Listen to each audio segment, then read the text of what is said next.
नमस्कार दोस्तों, आपका स्वागत है एक बार फिर से आपके अपने YouTube चैनल जोशोलॉजी में। दोस्तों, क्या आप जानते हैं कि रावण की पत्नी मंदोदरी ने विभीषण से विवाह क्यों किया था? आइए जानते हैं आज की वीडियो में। पुलत्स्य ऋषि के पुत्र और महर्षि अगस्त्य के भाई महर्षि विश्रवा ने राक्षस राज सुमाली और ताड़का की पुत्री राजकुमारी कैकसी से विवाह किया था। दोस्तों, कैकसी के 3 पुत्र और 1 पुत्री थी, रावण, कुंभकर्ण, विभीषण और शूर्पणखा। और इनकी पत्नी दूसरी, जो कि ऋषि भारद्वाज की पुत्री थी, जिससे कुबेर का जन्म हुआ था। रावण के पुत्र की कन्या से विवाह हुआ जिसका नाम मंदोदरी था और जो हेमा नामक अप्सरा के गर्भ से उत्पन्न हुई थी। विरोचन पुत्र बाली की पुत्री उज्ज्वला से कुंभकर्ण का और गंधर्व राज महात्मा शैलेश की कन्या शर्मा से विभीषण का विवाह हुआ था। भगवान शिव के वरदान के कारण ही मंदोदरी का विवाह रावण से हुआ था। मंदोदरी ने भगवान शंकर से वरदान मांगा था कि उनका पति धरती पर सबसे विद्वान और शक्तिशाली हो। मंदोदरी ने श्री विश्वेश्वर नाथ मंदिर में भगवान शिव की आराधना की थी और यह मंदिर मेरठ के सदर इलाके में स्थित है।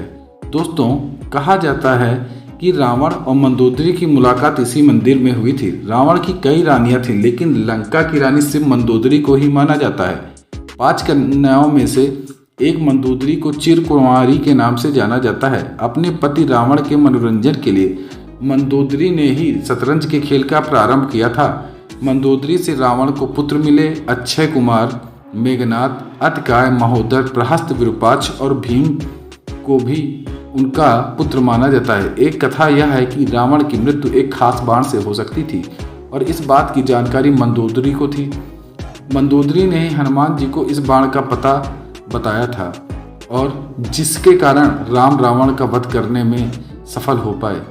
दोस्तों, सिंघल द्वीप की राजकन्या और एक मातृका का भी नाम मंदोदरी था। हालांकि जनश्रुति हो के अनुसार मंदोदरी मध्य प्रदेश के मंदसौर राज्य की राजकुमारी थी। यह भी माना जाता है कि मंदोदरी राजस्थान के जोधपुर के निकट मंडोर की थी, क्योंकि मंदोदरी ने विभीषण से विवाह जब रावण सीता का हरण करके लाया था, तब भी मंदोदरी ने इसका विरोध कर सीता को पुनः राम को सौंपने को कहा था। लेकिन रावण ने मंदोदरी की एक नहीं सुनी और रावण का राम के साथ भयंकर युद्ध हुआ। ऐसा माना जाता है कि राम का जो युद्ध हुआ उसमें विभीषण को छोड़ करके पूरे कुल का नाश हो गया था। रावण की मृत्यु के पश्चात रावण के कुल के विभीषण और कुल की कुछ महिलाएं ही जिंदा बची थी। युद्ध के पश्चात मंदोदरी भी युद्ध भूमि पर गई और वहां अपने पुत्र, पति और अन्य संबंधियों का शव देखकर अत्यंत दुखी हुई। फिर उन्होंने प्रभु श्री राम की ओर देखा, जो कि अलौकिक आभा से युक्त दिखाई दे रहे थे। श्री राम ने लंका के सुखद भविष्य हेतु विभीषण को राजपाट सौंप दिया। कहते हैं कि अद्भुत रामायण के अनुसार विभीषण के राज्याभिषेक के बाद प्रभु श्री राम ने बहुत ही विनम्रता से मंदोदरी के समक्ष विभीषण से विवाह करने का प्रस्ताव रखा था। साथ ही उन्होंने मंदोदरी को यह भी याद दिलाया कि वह अभी लंका की महारानी और अत्यंत बलशाली रावण की विधवा है। और उस वक्त तो उन्होंने इस प्रस्ताव का कोई उत्तर नहीं दिया। जब प्रभु श्री राम अपनी पत्नी सीता और भ्राता लक्ष्मण के साथ वापस अयोध्या लौट गए, तब पीछे से मंदोदरी ने खुद को महल में कैद कर लिया और बाहर की दुनिया से अपना संपर्क खत्म कर लिया। कुछ समय बाद वह पुनः अपने महल से निकली और विभीषण से विवाह करने के लिए तैयार हो गई। हालांकि कुछ विद्वानों का मानना है कि इस बात में कोई सच्चाई नहीं है, यह तो मात्र किंवदंतियां हैं। लेकिन मंदोदरी के बारे में इस बात पर विश्वास करना थोड़ा मुश्किल है, क्योंकि मंदोदरी एक सती स्त्री थी जो अपने पति के प्रति समर्पण का भाव रखती थी।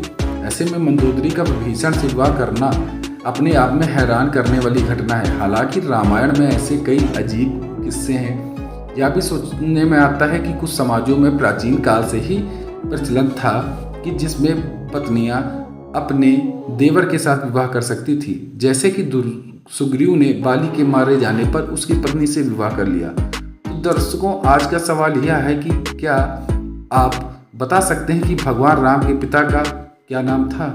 और उनका जवाब कमेंट बॉक्स में अवश्य दीजिए। और आपको ये वीडियो कैसी लगी ज़रूर बताएं।